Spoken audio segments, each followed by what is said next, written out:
Assalamualaikum sahabat Menteng. Terima kasih Anda sudah menonton video ini.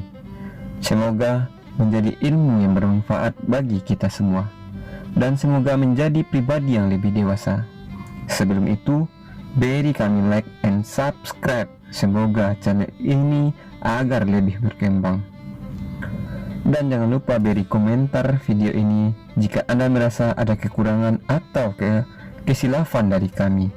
Dan tonton video ini sampai habis agar tidak terjadi kesalahpahaman.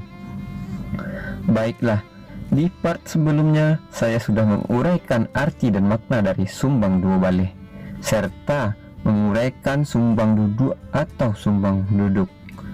Untuk uraian sumbang selanjutnya, kita akan melanjutkan dengan sumbang tagak atau sumbang berdiri.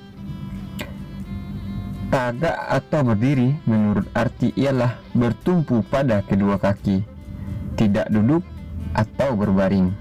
Itulah arti dari tagak atau berdiri. Wanita-wanita Minangkabau saat ini mungkin banyak sekali yang tidak tahu aturan-aturan tagak atau berdiri menurut etika dan estetika, dan juga menurut aturan adat atau syarak. Dalam sumbang dua baleh, posisi ini juga ada aturan dan pantangannya agar si wanita terjaga kehormatannya dan harga dirinya.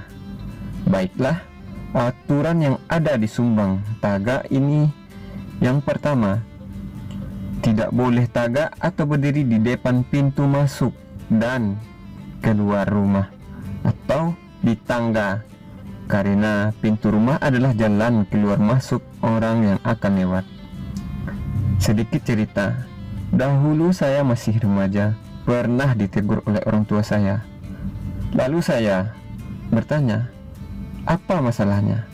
Dan orang tua saya pun menjawab, kalau ada orang yang suka berdiri di depan pintu, bagi yang gadis ataupun yang bujangan akan sulit jodohnya, dan bagi yang sudah berkeluarga maka rezekinya akan terhambat atau sulit.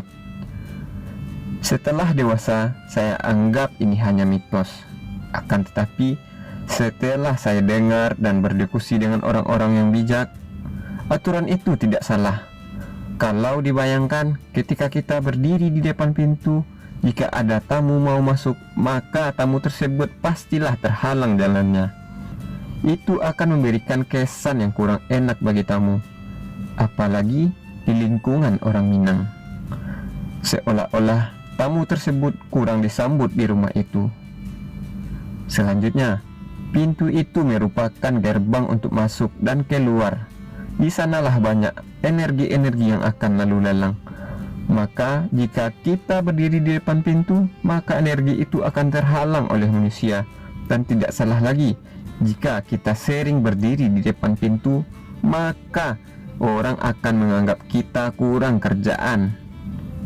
Apa salahnya kita bekerja di dapur bagi yang para laki bekerja mencari nafkah? Seolah-olah kita ini pengangguran atau orang malas. Begitulah anggapan orang.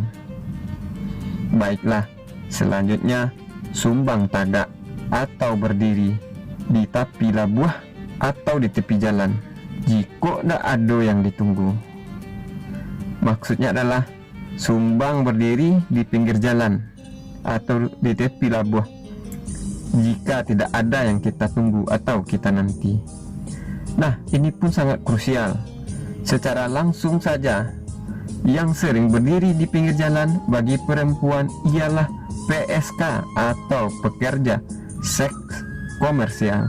Itu sudah menjadi rahasia umum. Jadi, pantangkanlah untuk sering-sering berdiri di pinggir jalan kalau tidak ada yang dinanti.